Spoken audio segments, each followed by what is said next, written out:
Here's some of the stories trending this week at NASA.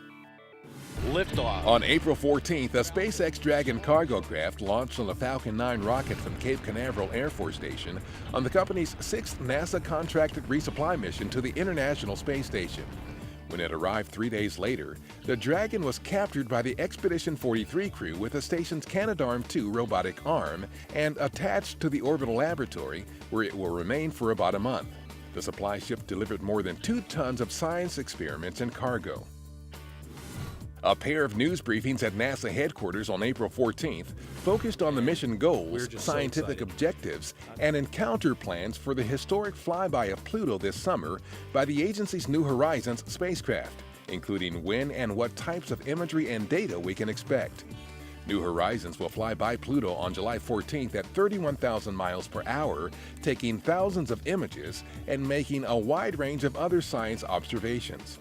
At a distance of nearly 4 billion miles from Earth at flyby, it could take about 4.5 hours for the spacecraft's data to reach us. The scientific findings and technical accomplishments of NASA's MErcury Surface Space Environment Geochemistry and Ranging, or MESSENGER spacecraft, was discussed during an April 16th event at NASA headquarters.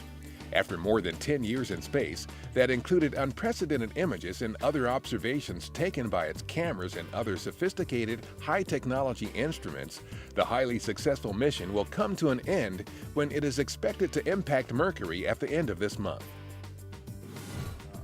Also on April 16th, NASA Administrator Charlie Bolden provided more testimony during 2 hearings convened to review the $18.5 billion fiscal year 2016 budget proposed for NASA by President Obama. The funding will enable the agency to continue making strides toward accomplishing the administration's priorities for NASA, including developing vehicles and technologies for unprecedented deep space human missions, first to an asteroid and then on to Mars by the 2030s. Administrator Bolden attended this year's Space Symposium in Colorado Springs, Colorado. The annual event is the premier U.S. space policy and program forum for leaders of space organizations around the world to discuss, address, and plan for the future of space-related activities.